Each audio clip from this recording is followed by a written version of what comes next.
Soy Alejandro Cruz, oficial de la Policía Federal Mexicana. Antes que nada, te hago una invitación directa.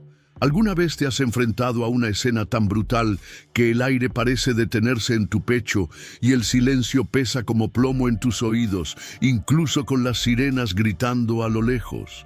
¿Cuál es la peor verdad que has temido ver? Si lo que comienza como un robo termina en una masacre, ¿quién realmente aprieta el gatillo? Es una dulce ilusión pensar que la primera versión es la verdad. He aprendido esto en diferentes ciudades, pero hoy, en esta historia, mis pasos me traen a Caracas. Dime, ¿desde qué ciudad y qué país estás viendo? Quiero saberlo en los comentarios, porque cada calle del mundo hace eco de la que acabo de caminar. Llegué a Caracas poco después del amanecer. El cielo estaba blanquecino, una luz cansada que parecía haber sufrido mucho antes de descender sobre los edificios. El calor se me pegaba a la piel como si no me soltara. El comandante Herrera me esperaba frente al banco, rodeado de cintas amarillas y una multitud curiosa. El olor era una mezcla de gasolina, polvo y ese olor a óxido dulce que al principio no admitimos. Respiré hondo y dije mi nombre. Respondió con firmeza, pero sus ojos huyeron de mí como palomas al primer sonido. 12 muertos, dijo Herrera sin contemplaciones. 6 civiles, 4 ladrones, 2 policías. Recitó las cifras como quien apila cajas. Las anoté mentalmente al revés. 2 señales de patrulla estaban incrustadas en los agujeros de la acera, como si hubieran intentado detener a un toro invisible. Las ventanas del banco eran un mosaico furioso. Dentro, la habitación olía a papel muerto y la sangre, aunque fresca, ya se duplicaba en la sequedad del aire acondicionado, puesto al mínimo. Me acerqué a una empleada temblorosa. «Me llamo Lucía», dijo, moviendo las manos como si buscara algo invisible. Dijo que los ladrones entraron en silencio, con el rostro cubierto y movimientos calculados. Pero el primer disparo no fue de ellos, susurró, casi pidiendo perdón. Fue de afuera. Miré a Herrera, y él se ajustó el cinturón como si no quisiera hablar. La versión oficial hablaba de un enfrentamiento tras un intento de fuga. Lucía acababa de lanzar una piedra por la ventana de esta historia. La investigación es ritmo y oído. Caminé hacia la puerta lateral, donde un reguero de pólvora descendía por las escaleras. La luz del atardecer se filtraba, revelando huellas de zapatos en casquillos vacíos. Conté 3 calibres diferentes. O había muchos asaltantes, lo cual no coincidía con las cámaras, o había más gente disparando de lo esperado.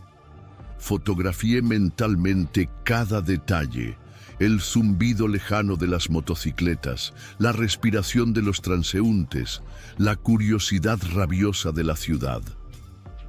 Una fotógrafa apareció detrás de mí con pasos ligeros. «Isabel Márquez», dijo, levantando la cámara como si me ofreciera un espejo. Me reconoció por mi acento y la mirada de alguien que ha visto demasiado. Me preguntó si creía en la versión de la confrontación. Respondí que creo en lo que me regresa cuando se calma el polvo. Sonrió con ironía y dijo que tenía una fuente que le advertía sobre un cargamento de oro que pasaría a 2 cuadras de distancia al mismo tiempo que el robo. Oro que no se registraría en ningún sitio. Oro que enciende la codicia y extingue vidas. Herrera interrumpió la conversación con un grito brusco. «Necesitamos cerrar la escena», dijo. «Tenemos órdenes». La palabra órdenes siempre tiene peso. Le pedí las imágenes del exterior de la cuadra y una lista de las armas de los agentes involucrados. Asintió, pero su demora en responder me dijo más que la promesa. Hay silencios que son una firma. Al caer la tarde, la ciudad había mudado de piel. El calor dio paso a un 'un viento fuerte y los edificios reflejaban un cobre enfermizo. Me senté en la acera frente al banco, observando cómo las sombras se proyectaban sobre las manchas de sangre. Recordé a mi madre diciéndome que volviera a prestar atención cuando algo pareciera demasiado obvio. Las muertes se alineaban como fragmentos de un mensaje. 4 ladrones abatidos con disparos limpios en el pecho. 2 policías dispararon desde ángulos difíciles para quienes estaban dentro del banco. Y los civiles se dispersaron como si una mano invisible hubiera limpiado la escena. Regresé al hotel poco antes del anochecer. El ascensor desprendía un perfume barato que intentaba disimular la humedad. Abrí mi cuaderno y dibujé un mapa de la calle, el banco, la ruta del supuesto cargamento de oro, las comisarías de la zona. Las distancias gritaban. El tiempo transcurrido entre el primer disparo y la llegada de los coches patrulla no coincidía con el reloj de la cámara que Isabela me mostró en su celular. Alguien había manipulado los minutos como quien mueve las clavijas de una granada. Decidí volver al banco a las 9, cuando los curiosos ya habían desaparecido y los sonidos de la ciudad se volvían más sinceros. La calle respiraba lentamente por mi nariz, y las farolas anaranjadas hacían que todo pareciera un mal recuerdo. Encontré un casquillo escondido en la ranura de la puerta trasera. Su calibre no coincidía con el de las armas de los ladrones, según la foto de las armas que se exhibían esa mañana. Sentí una opresión en el pecho. Cuando la verdad se acerca, duele. Un coche negro apareció en silencio y se detuvo sin apagar las luces. Herrera salió solo, con la mano en el bolsillo y la mirada pesada. «Cruz», dijo, «creo que deberías dejarnos esto a nosotros». La frase salió brusca, pero sentí el filo. Antes de que pudiera responder, un estallido atravesó la noche junto al banco, seco y sin eco. El cristal del cartel se hizo añicos como una lluvia corta. Me agaché instintivamente, buscando el suelo cálido con la mano. Otra bala rozó la fachada y murió a la vuelta de la esquina. Herrera me gritó que no disparara. No había sacado nada. Y entonces, en el silencio que siguió, apareció el sonido que no quería oír, bajo y metálico, proveniente de la radio de Herrera. Una voz dijo que el pájaro estaba observando y que el disparo fue limpio. Reconocí el apodo antes de darme cuenta de que estaba conteniendo la respiración. El gavilán, y si no fuera solo el enemigo que estaba ahí afuera. El sonido de las balas aún resonaba en mi cabeza al regresar al hotel. Caracas parecía suspendida entre 2 mundos, el de las avenidas iluminadas y el de los callejones que se tragaban las pisadas sin dejar rastro. Miré por la ventana de mi habitación y vi a niños jugando a la pelota frente a una pared pintada con consignas de protesta. ¿Cómo es posible que la vida siga tan cerca de la muerte? Este contraste siempre me acompaña, como una cicatriz invisible. Intenté dormir, pero la voz de la radio de Herrera no dejaba de molestarme. El pájaro guardián, había dicho. El gavilán.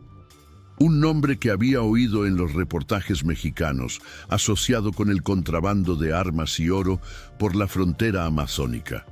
Si estaba relacionado con la masacre, entonces el robo al banco no era más que una cortina de humo. A las 6 de la mañana, la ciudad amaneció con bocinas nerviosas y vendedores ambulantes ofreciendo café caliente en las esquinas. Regresé a la sede central de la Policía Nacional Bolivariana. Herrera me recibió con expresión severa, como si la noche anterior nunca hubiera sucedido. Me entregó una carpeta con informes, descripciones de armas, lista de bajas, horarios registrados. Todo era demasiado perfecto, como si hubiera sido escrito para convencer, no para explicar. Abrí las páginas que tenía delante y pregunté, ¿por qué a los policías heridos les dispararon por la espalda cuando se enfrentaban a los ladrones de frente? Herrera apartó la mirada, jugueteando con una radio apagada sobre la mesa. Un silencio denso. Simplemente dijo que en medio del caos nada es lineal. Conozco las excusas, y esta me sabía a hierro oxidado. Salí de la habitación y encontré a Isabela Márquez esperándome en el pasillo. Llevaba la cámara colgada del hombro, pero su mirada era más aguda que cualquier lente. Dijo que había obtenido imágenes de vecinos que mostraban coches de policía llegando antes del primer disparo. Me entregó una memoria USB. La verdad, Alejandro, siempre sale primero en la calle, murmuró. Respiré hondo y retuve el aliento como quien sostiene dinamita. Decidí visitar a las familias de las víctimas civiles. En el barrio de La Vega, las casas eran de adobe, apiladas como letras a punto de derrumbarse. Una madre lloró ante la foto de su hijo muerto, un estudiante de Derecho que estaba en el banco solo para pagar sus cuentas. Otra mujer me contó que había oído disparos provenientes del lado opuesto de la entrada del banco. Cada relato reforzaba la sospecha. Había más tiradores que los 4 identificados como ladrones. Al regresar al centro, noté que un auto me seguía durante 2 cuadras. Vidrios polarizados, motor discreto. Aceleré, doblé en curvas improbables, pero se quedó atrás. Solo se alejó cuando entré en una calle congestionada y salí rápidamente, mezclándome con la multitud. Caracas tiene esa forma de proteger y traicionar a la vez.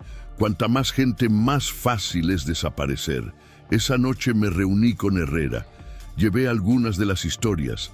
Escuchó en silencio, tamborileando con los dedos sobre la mesa. Luego dijo: Cruz, aquí hay fuerzas que no entiendes. Si insistes, te perderás en ellas. La frase sonó menos a advertencia que a amenaza. Pensé en las 12 vidas borradas y sentí una mezcla de ira y determinación. Respondí que si existen fuerzas oscuras, ahí es precisamente donde debería entrar. Herrera respiró hondo, se levantó y salió de la habitación sin mirar atrás. Más tarde, en el hotel, conecté la memoria USB a mi ordenador. Las imágenes mostraban coches de policía bloqueando la calle antes de la primera ráfaga de disparos. Había agentes armados en posición, pero no contra los ladrones. Estaban de cara al banco, como si ya supieran dónde disparar. Mi corazón se aceleró. Este no era un robo que hubiera terminado en masacre. Era una masacre planeada desde el principio. Al cerrar el video, un fuerte golpe resonó en la puerta del dormitorio. 3 golpes secos, sin parar. Levanté el arma, respiré hondo y me acerqué. El pomo giró lentamente desde afuera, sin que yo lo tocara. El pomo de la puerta giró lentamente, como si alguien de afuera estuviera poniendo a prueba mi miedo. Contuve la respiración y mantuve la pistola firme. La puerta se detuvo a mitad de camino. Silencio. Entonces, una voz apagada me llamó. Era Isabela Márquez. La abrí rápidamente, tirando de ella hacia adentro. Estaba sudada, con la cámara colgando del hombro como si hubiera corrido una maratón. Alejandro, dijo, saben que tienes la grabación. Se me encogió el estómago. Le pregunté cómo se había enterado. Me respondió que había visto a 2 hombres rondando la recepción del hotel, preguntando por el huésped mexicano. Lo traje conmigo porque si me quedaba afuera, desaparecería, dijo secamente. Corrimos las cortinas y encendimos solo una lámpara tenue. Conectó otra tarjeta de memoria al ordenador. Nuevas grabaciones. Un comerciante había filmado desde el tejado cuando se dispararon las primeras balas. En ellas se veía claramente hombres armados disparando fuera del banco incluso antes de que entraran los presuntos ladrones. Era la prueba de que la versión oficial no era más que un montaje. Isabela respiraba con dificultad. Dijo que sus fuentes mencionaron un cargamento de oro que pasaba por Caracas esa misma mañana. Oro ilegal procedente de las minas del Arco del Orinoco, controladas por facciones armadas. De confirmarse, la operación bancaria fue simplemente una maniobra de distracción para despejar el camino del convoy. Pensé en Herrera. Su insistencia en silenciar los hechos ahora parecía más que obediencia ciega. Parecía complicidad. Le pregunté a Isabela por qué se arriesgaba tanto. Sonrió con tristeza. Porque mi hermano estaba entre los muertos, dijo. Palabras que me impactaron como un puñetazo invisible. En ese instante, comprendí que su búsqueda de la verdad no era solo periodismo, era el dolor convertido en arma. Decidimos ir al barrio 23 de enero, donde un contacto suyo nos prometió más información. Subimos una colina estrecha, donde se amontonaban casas coloridas. El olor a comida callejera y música alta se filtraba por las ventanas. El calor de la noche nos azotaba la piel. Un grupo de jóvenes observaba con recelo. Allí nadie hablaba gratis. Pero al reconocer a Isabela, uno de ellos nos llevó a una pequeña bodega. Dentro, un hombre delgado con tatuajes en los brazos nos mostró cajas de municiones. Dijo que se habían distribuido a la policía local 2 días antes de la masacre. Municiones idénticas a las encontradas en el lugar de los hechos. Le pregunté si estaba seguro de su origen. Se rió con amargura. No estoy seguro, pero aquí todos sabemos cuándo la policía trabaja para el pueblo y cuándo trabaja para ti. Salimos en silencio. Las calles bullían de vida nocturna, pero había una tensión invisible. Vi un coche aparcado al pie de la colina, con las luces apagadas. Mi instinto me decía que no bajara por allí. Arrastré a Isabela por un atajo entre las casas. El sonido del motor al arrancar confirmó mi sospecha. Nos seguían de nuevo. Llegamos al centro exhaustos. Isabela se detuvo en la acera con los ojos brillantes de ira y dolor. ¿Vas a publicar esto?, pregunté. Dijo que sí, pero solo cuando tuviera pruebas sólidas para desmantelar el cine. Hasta entonces me necesitaba con vida. Regresé solo al hotel, con cada paso acompañado de la sensación de ser observado. Subí a mi habitación y revisé las imágenes de nuevo. Cada fotograma me quemaba como un hierro candente. No eran solo 12 muertos, eran 12 testigos incómodos eliminados para encubrir algo mucho mayor. Miré el reloj. Era casi medianoche. Me senté en el borde de la cama, recordando las calles mexicanas donde había visto historias similares tantas veces. La corrupción cambia de uniforme, pero el olor siempre es el mismo. Pensé en la cita de Herrera. Aquí hay fuerzas que no entiendes. Quizás tenía razón, pero entendí una cosa. Cuanto más intentaban silenciarme, más me acercaba a la verdad.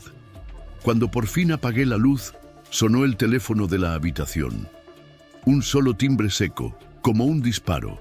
Respondí despacio. Una voz masculina y ronca dijo solo 3 palabras antes de que se cortara la comunicación. El gavilán está mirando. Esa llamada resonó en mi interior como una sentencia. El gavilán me observa. 3 palabras que no eran solo una advertencia, sino que marcaban territorio. Colgué el teléfono lentamente, mirando fijamente la oscuridad de la habitación. Caracas parecía tener ojos en cada sombra. A la mañana siguiente fui a la comisaría. El calor aún no había arreciado, pero el aire ya era pesado. Herrera me recibió con una sonrisa cansada, como si estuviéramos en bandos opuestos de una partida de ajedrez. Puse las pruebas sobre la mesa, fotos de los casquillos, testimonios, fragmentos de los vídeos. Pregunté por qué las patrullas estaban posicionadas antes del asalto. Respiró hondo, se rascó la barbilla y dijo: «Caramba, no entiendes lo que está pasando aquí». Le respondí que no estaba en Caracas para entender, sino para buscar la verdad. Y la verdad no se inventa, se encuentra. Miró hacia la ventana. cuando me devolvió la mirada, parecía haber envejecido 10 años en segundos. Habló en voz baja. Si cavas demasiado profundo, acabarás enterrado. Salí de la habitación con la sensación de que Herrera no solo era cómplice, sino quizás prisionero de algo más grande. Los policías del pasillo me observaban en silencio, como si supieran más de lo que decían. Esas miradas tenían más peso que las palabras. Por la tarde, me encontré con Isabela en una cafetería del centro histórico. El olor a café fuerte y pan dulce se mezclaba con el ruido de los coches y el ajetreo de la gente. Me trajo nueva información. 2 de los ladrones muertos no tenían antecedentes penales. Eran trabajadores comunes que habían desaparecido una semana antes. En otras palabras, cuerpos utilizados como extras en un espectáculo sangriento.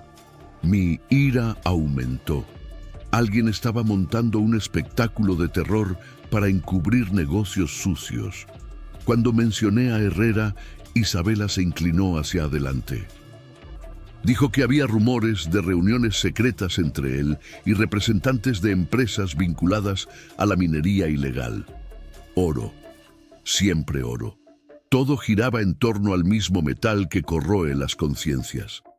Decidí observar a Herrera de cerca.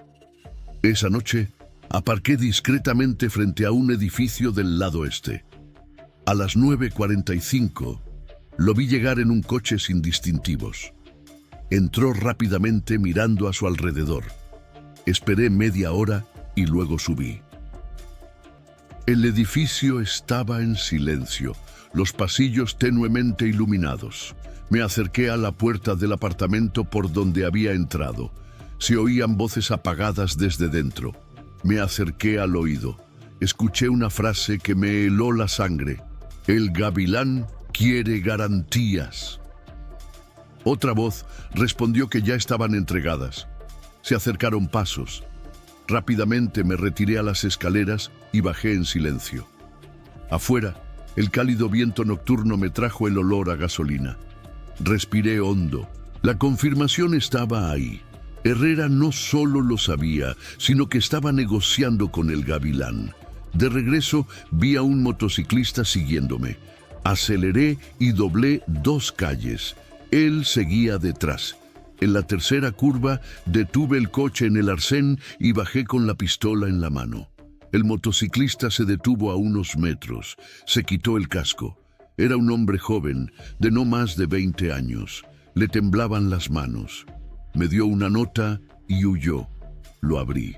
Cartas apresuradas. No confíes en nadie de la policía. Nos vemos mañana en el mercado municipal, al mediodía. Sin firma, solo el dibujo tachado de un pájaro. El mismo símbolo que había visto en los tatuajes de los pandilleros de la frontera. Dormí poco. Al despertar, la ciudad parecía más hostil. Cada rostro podía ser una máscara, cada gesto una trampa. A las 11:50 fui al mercado municipal. Pasillos estrechos, llenos de voces, olores a especias y pescado fresco. Caminé despacio, atento a cada sombra. Un hombre encapuchado se acercó y discretamente me puso una memoria USB en la mano. No dijo nada, solo susurró: «Veamos quién manda de verdad». Antes de que pudiera reaccionar, desapareció entre la multitud. Regresé al hotel con el corazón latiéndome con fuerza. Conecté la memoria USB, imágenes de alta definición, reuniones secretas, maletas con dinero, camiones cargados de oro en bruto. Y en el centro de la pantalla, nítido, el rostro del comandante Herrera, estrechando la mano de un hombre que no necesitaba subtítulos. El gavilán. Me quedé sin aire. Herrera no era un prisionero, era un compañero. Y en ese momento, alguien tocó a la puerta de mi dormitorio. 4 timbres rápidos, el mismo código que usan los policías entre ellos. 4 golpes rápidos. Conocía bien el código policial. Respiré hondo antes de abrir. Quien estaba afuera no era Herrera, como temía, sino un agente venezolano con el rostro demacrado por el cansancio. Se presentó solo como López. Entró sin pedir permiso, cerró la puerta y dijo directamente: «Cruz, sé que ya te enteraste del oro». Esa frase me impactó como un disparo silencioso. Le pregunté qué sabía. López dijo que algunos policías servían de escolta para convoyes ilegales provenientes del Arco del Orinoco. Camiones llenos de oro en bruto, tomados por bandas que devastaban pueblos enteros para abrir minas clandestinas. Los robos, explicó, eran solo distracciones, cortinas de humo para desviar la atención mientras la verdadera riqueza cruzaba Caracas. Pregunté por Herrera. López bajó la cabeza. Dijo que estaba comprometido hasta el cuello, pero que no actuaba solo. Había nombres más importantes, inaccesibles, políticos, empresarios, generales, personas que nunca aparecerían en los titulares, pero que financiaron cada disparo. Pedí pruebas. Me entregó un sobre con fotos borrosas, pero suficientes. Camiones escoltados por patrullas, agentes recibiendo bolsas. La ira me invadía. Los 12 muertos en el banco eran solo números en una cuenta macabra para proteger transacciones con oro. López me advirtió que mi vida corría peligro inminente. Si supieran que había visto los videos, era solo cuestión de tiempo para que me silenciaran. Antes de irse, dijo que me buscaría de nuevo cuando tuviera más material. Y desapareció por el pasillo como una sombra que no deja rastro. Bajé a la calle. El calor de la tarde era abrasador. El asfalto parecía hervir bajo mis pies. Busqué a Isabela. La encontré en una oficina improvisada que usaba en un apartamento sencillo. Las paredes estaban cubiertas de notas, mapas y recortes de periódico. Cuando le enseñé las fotos, cerró los ojos un instante, como confirmando lo que ya sabía. Mi hermano murió para proteger un oro que nunca verá la luz del día, dijo con la voz entrecortada. Nos quedamos en silencio unos segundos. Entonces me contó que una de sus fuentes en el puerto de La Guaira hablaba de un cargamento a punto de partir hacia el Caribe. Toneladas de oro en bruto escondidas en contenedores. La masacre en el banco fue solo la primera parte de un plan mucho mayor. Decidimos ir allí. Salimos a la carretera al final de la tarde. El sol se ponía lentamente, tiñendo el horizonte de un rojo intenso. En el coche, la tensión era desgarradora.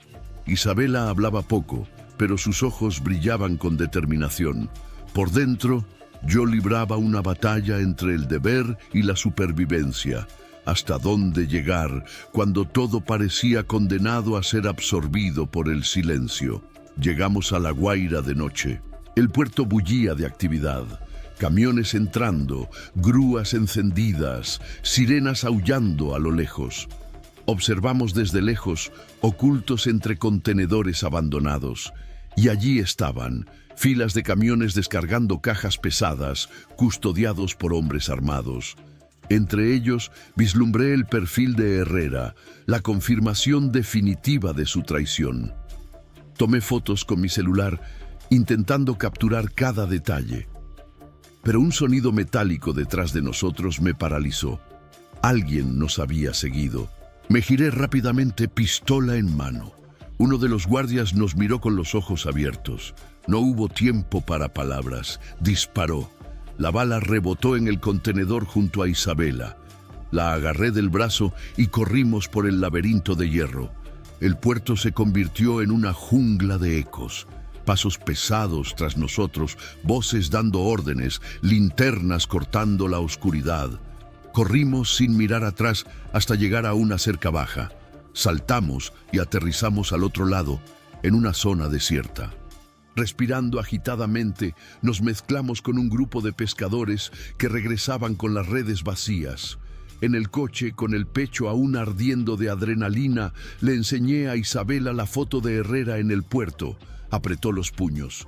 «Dios mío, tenemos que exponer esto ya». Negué con la cabeza.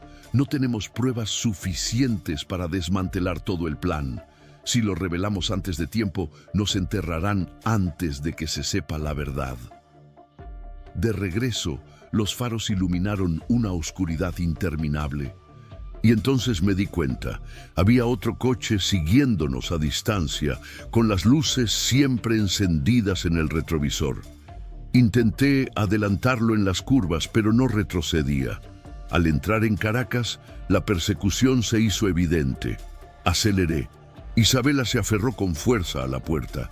El coche que iba detrás aceleró, y entonces, en medio de la avenida casi desierta, una camioneta se cruzó de repente, bloqueándonos el paso. Frené a fondo. Las llantas chirriaron. 3 hombres armados salieron y avanzaron hacia nosotros. El sonido de neumáticos quemándose aún vibraba en mis oídos cuando vi a los 3 hombres avanzando hacia nosotros.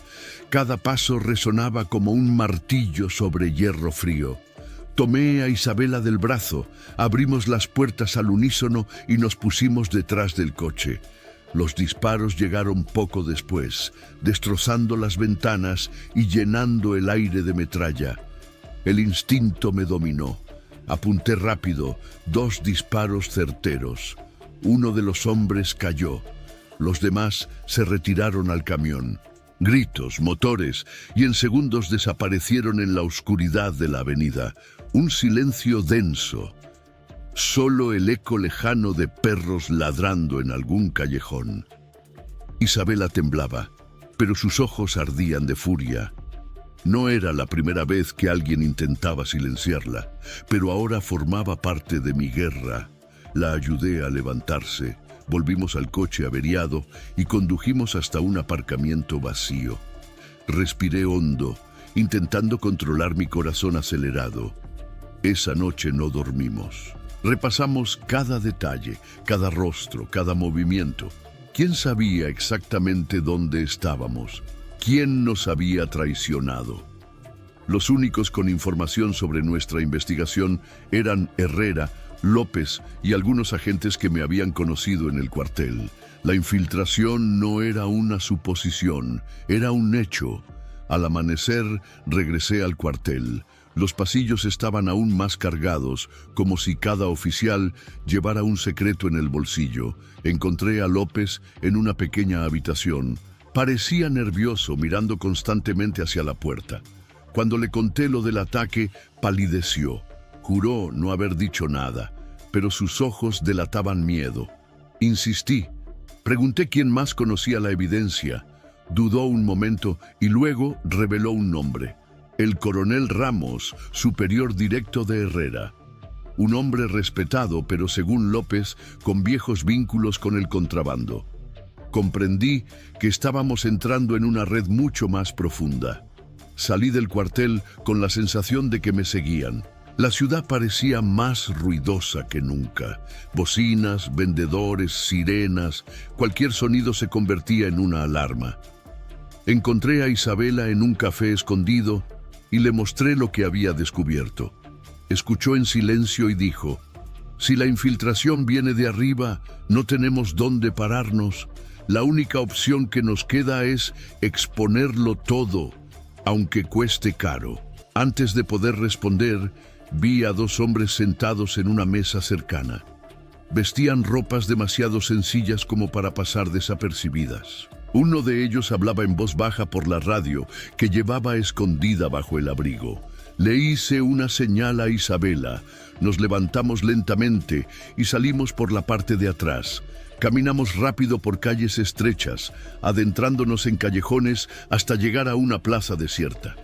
Allí, Isabela me miró fijamente. «Cruz, ¿no lo ves? Alguien a tu lado también está pasando información».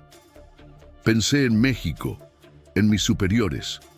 ¿Podría la infiltración cruzar fronteras? Tragué saliva con dificultad. La desconfianza es un veneno que corroe incluso la memoria. Esa noche revisé de nuevo la misteriosa memoria USB. Además de las imágenes del puerto, había un archivo de audio. Voces distorsionadas, pero reconocí una. Herrera dijo: «El mexicano ha visto demasiado. El gavilán no confía en los infiltrados. Otra voz respondió: que se desgaste. A su debido tiempo lo borraremos. Eso confirmó mis sospechas. No era solo un investigador, era un objetivo marcado. Y peor aún, alguien me observaba de cerca, alimentando al enemigo con mis pasos. Decidí ponerlo a prueba. Al día siguiente, informé falsamente a 2 agentes que iba al barrio de Katia a recoger nuevas declaraciones. Esperé. Menos de 1 hora después, recibí un mensaje anónimo en mi celular. No vayas a Katia, te han tendido una trampa. Apreté los dientes. La infiltración estaba en pleno auge dentro de la propia policía. Me encontré con Isabela por la tarde para compartir los resultados. Me miró con seriedad. Jesús, si hay un traidor entre ustedes, no solo está en peligro su misión, es su vida y la mía también. Miré a mi alrededor. La plaza estaba llena de gente común, vendedores de fruta, niños jugando. Pensé en cuántas vidas ya habían sido aplastadas por esta red de oro y poder. No podía dar marcha atrás. Ahora no. Al volver al coche, encontré la ventanilla rota y un sobre en el asiento. Dentro, solo una foto. Isabela y yo, juntas en la cafetería, tomada esa mañana. En la parte de atrás, escrita en letras rojas, estaba la frase: sabemos quién es tu debilidad. Se me heló la sangre. No era solo vigilancia, era una amenaza directa. Y con cada paso, la sombra del halcón se acercaba. Su nombre ya me seguía como una sombra: el gavilán. Cada vez que aparecía, no se pronunciaba, se escupía. Ahora, tras el sobre amenazante, supe que no era solo una leyenda. Me observaba, estudiaba mis movimientos y ya sabía dónde atacar: mi debilidad. Isabela notó mi silencio y me preguntó qué había escrito. No tuve el valor de mostrárselo. Mentí, diciendo que era solo una provocación. Pero por dentro, la tensión se extendía. No podía permitir que se convirtiera en un blanco directo. Anoche recibí una llamada sin identificar. Contesté, listo para otro mensaje sombrío. Pero esta vez la voz no estaba distorsionada. Profunda, tranquila, casi educada. Dios mío, por fin hablamos. Soy yo, Gavilán. Me quedé sin palabras por unos segundos. Él continuó: busca respuestas en archivos y testigos, pero yo le ofrezco algo más directo. Nos vemos mañana a medianoche en el Cerro Petare. Venga solo. El tono no era una amenaza, era una invitación. Colgué y me quedé mirando el teléfono como si aún retuviera el peso de su voz. Dormir era imposible. Pasé la noche repasando mentalmente cada riesgo, cada salida. Ir significaba adentrarme en la guarida del infierno. No ir significaba perder la única oportunidad de mirar al enemigo a los ojos. A las 11:50 de la noche subí el Cerro Petare. El barrio era un laberinto de callejones y casas amontonadas, iluminadas solo por bombillas tenues. El viento traía olor a humo y pólvora, como si la noche misma exhalara violencia. Aparqué, respiré hondo y subí. Me esperaba arriba, rodeado de 4 hombres armados. No necesitaban presentarse. Sus ojos decían que matarían sin dudarlo. El gavilán estaba en el centro, alto, con el pelo canoso en las sienes, una camisa sencilla, pero con el porte de quien sabe que está al mando. Había frialdad en su mirada, pero también una calma casi hipnótica. Cruz, dijo, no eres mi enemigo. Al contrario, admiro lo que hiciste en México: inteligencia, valentía, cualidades que son raras aquí. Habló como si me ofreciera un elogio, pero cada palabra era veneno. Respondí que 12 muertos en un banco no equivalían a admiración. Sonrió. ¿12? Los números son moneda corriente. No se derriban imperios sin dejar algunos cadáveres en el camino. Aquí, o comercias con oro, o te devora el silencio. Sentí que la ira me invadía, pero la controlé. Le pregunté por qué me había llamado. Se acercó tanto que pude oler el tabaco. Porque eres una pieza única, Cruz. No trabajas por dinero, trabajas por convicción. Hombres así pueden ser mis peores enemigos o mis mejores aliados. Pensé en fingir que aceptaba, ganar tiempo, pero mi voz era demasiado firme. No negocio con asesinos. Su sonrisa se desvaneció. Un silencio denso. Los hombres detrás de él alzaron sus armas, pero él alzó la mano y los detuvo. Su mirada se fijó en la mía. Un día, Cruz, descubrirás que la ley a la que sirves es solo una máscara para otro cártel. Cuando eso suceda, recuerda esta noche y ven a buscarme. Bajó tranquilamente la colina, escoltado por los hombres. Me quedé allí, con el corazón latiendo con fuerza, sabiendo que acababa de firmar una sentencia invisible. De regreso, la ciudad parecía más hostil que nunca. Sombras alargadas, faros que me seguían, motos apareciendo en cada esquina. Conduje rápido hasta el hotel, pero antes de poder entrar, vi que la puerta ya estaba entreabierta. Pistola en mano, me acerqué lentamente. Dentro, encontré la habitación desordenada. Papeles, notas, todo desparramado. Y en el centro de la cama, un sobre. Lo abrí. Dentro solo había una foto. Isabela, captada ese mismo día, caminando sola por la calle. En el reverso, escrito con letra firme, elige tus batallas con sabiduría. Se me revolvió el estómago. El halcón no solo me conocía, ahora tenía sus manos extendidas sobre aquel a quien yo necesitaba proteger. La foto de Isabela en la cama me quemó como un carbón encendido.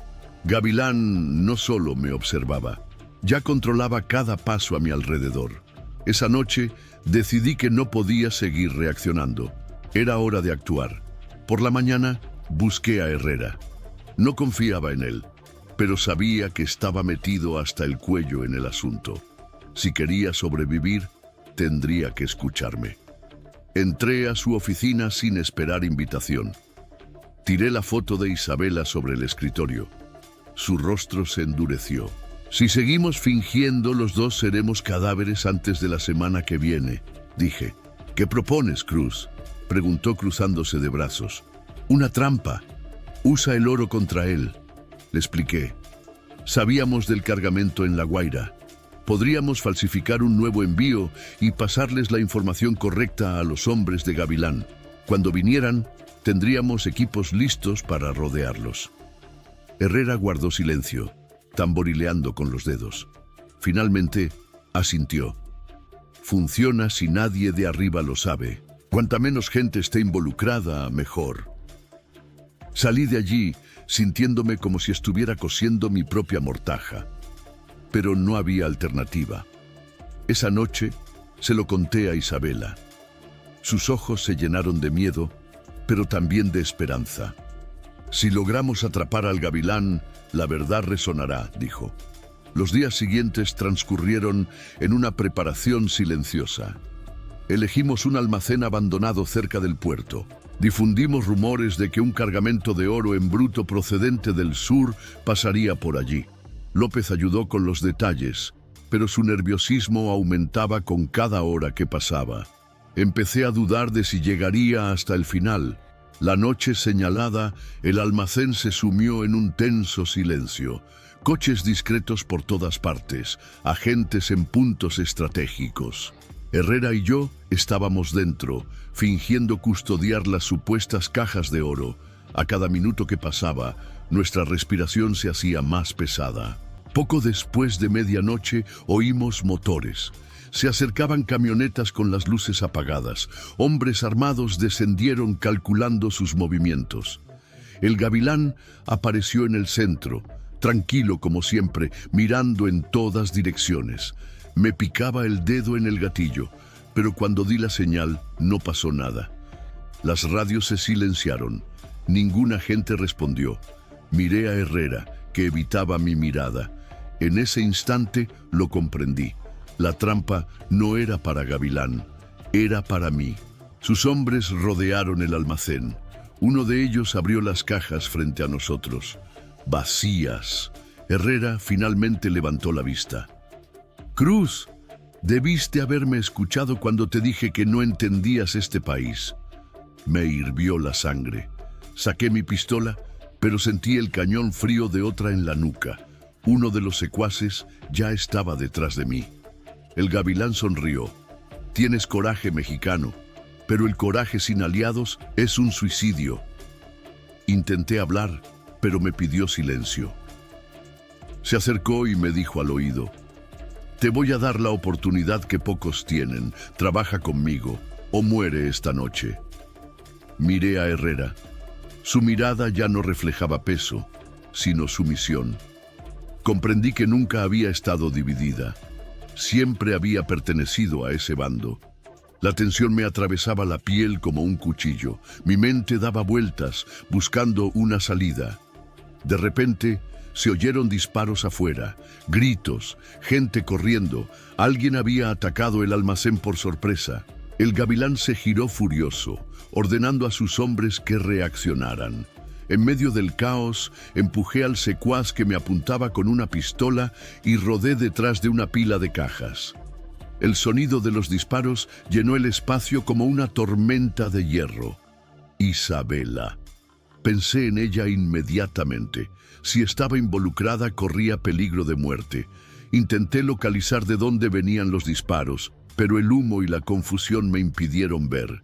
Entre gritos y ecos de balas, oí que alguien gritaba mi nombre. La voz me resultaba familiar, desesperada. No era Isabela, era López. Y cuando miré hacia la entrada, allí estaba, ensangrentado, cayendo de rodillas, sosteniendo la radio en una mano. Antes de desplomarse, gritó: «Hay un traidor más cerca de lo que crees». El sonido de su cuerpo cayendo se perdió entre la furia de los disparos, y en ese instante me di cuenta de que la verdadera infiltración aún no había sido revelada. El humo del almacén me quemaba los ojos. Se oían disparos por todas partes, resonando como truenos atrapados en muros de hierro. Me arrastré tras una pila de cajas, oliendo el intenso olor a pólvora y sudor. López yacía en el suelo, con la radio aún aferrada en su mano rígida. Sus últimas palabras resonaron en mi interior. «Hay un traidor más cerca de lo que crees». Mi corazón latía con fuerza. ¿Quién podría ser? Ya no confiaba en Herrera. Pero si había alguien aún más cercano, significaba que el enemigo estaba dentro de mi círculo. El halcón gritaba órdenes, moviéndose como una sombra entre sus hombres.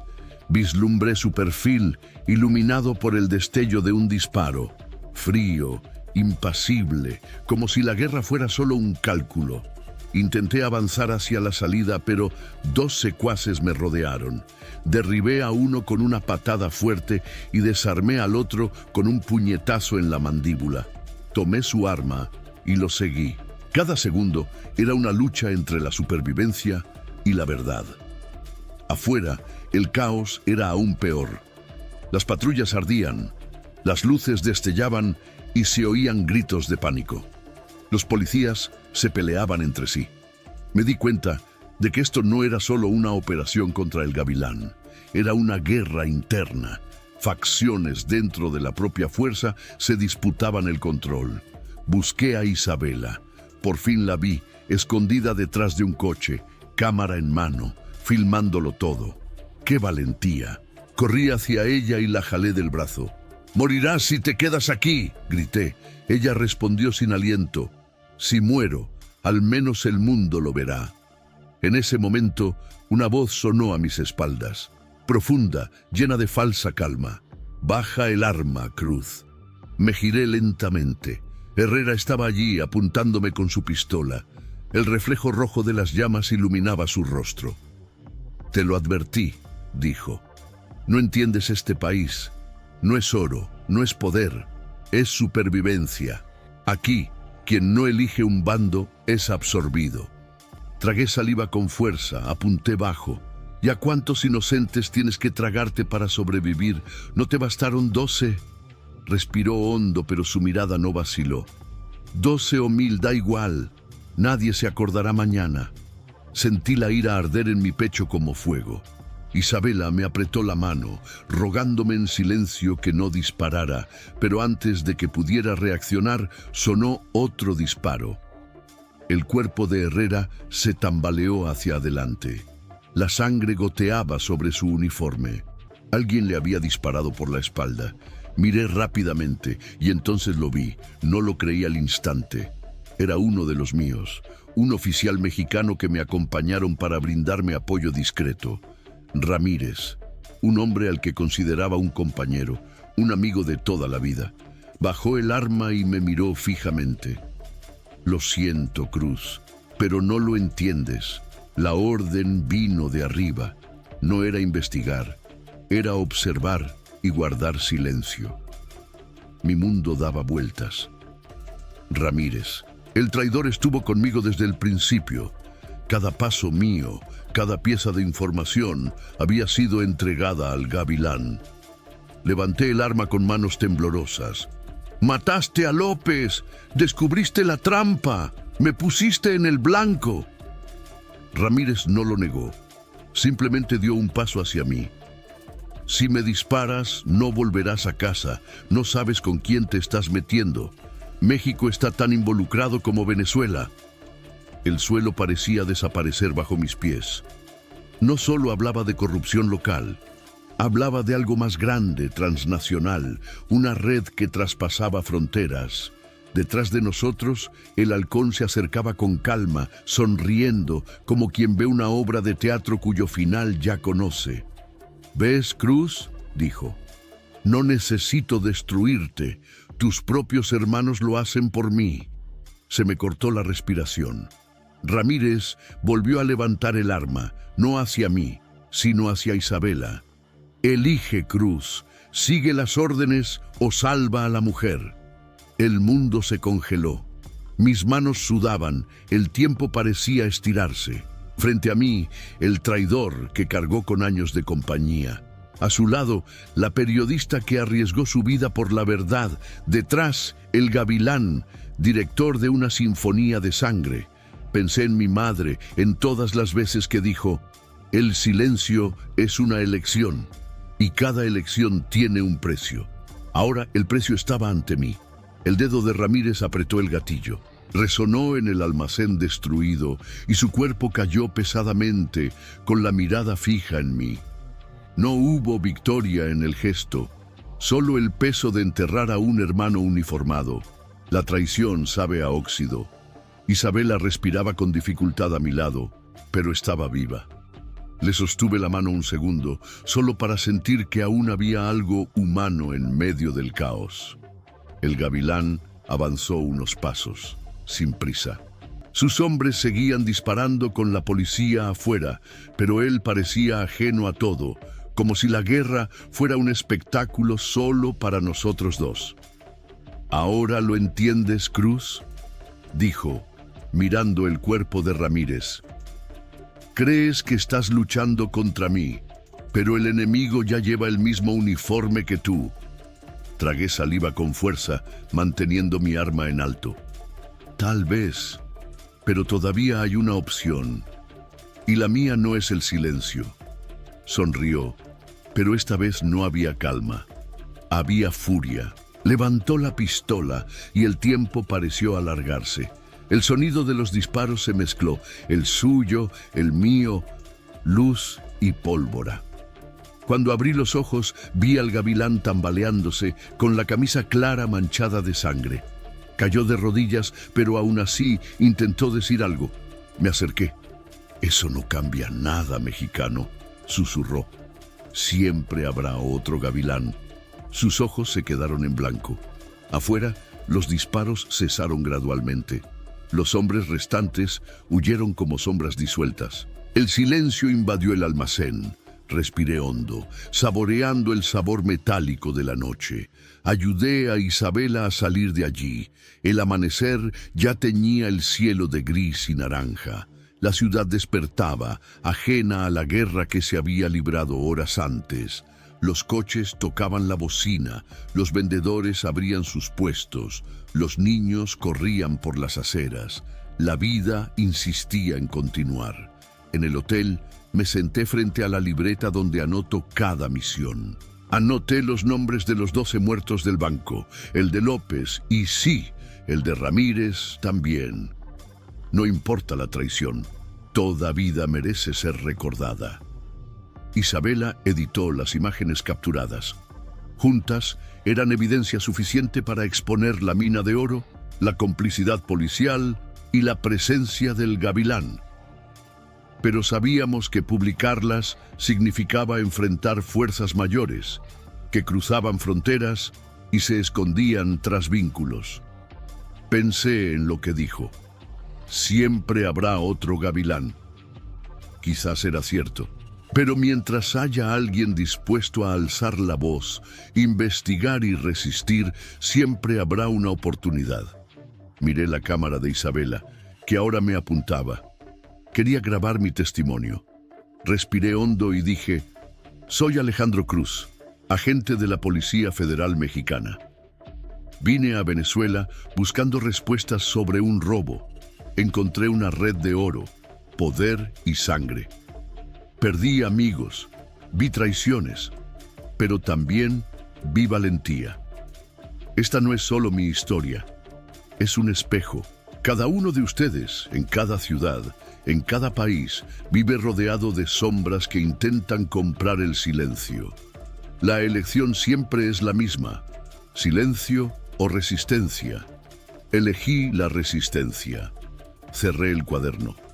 Afuera, el sol por fin salía sobre Caracas, iluminando las calles marcadas por la violencia, pero también por la vida. Y ahora me dirijo a quienes han seguido hasta aquí. Si esta historia les conmovió, denle me gusta a este video, dejen su comentario y suscríbanse al canal. Quiero saber, ¿qué harían ante una traición tan cercana? ¿Elegirían la justicia o el silencio? Escriban en los comentarios desde qué ciudad y país están viendo. Su voz importa, porque la temporada termina, pero las preguntas siguen. Y el gavilán puede haber caído, pero otros esperan en las sombras. La lucha no ha terminado.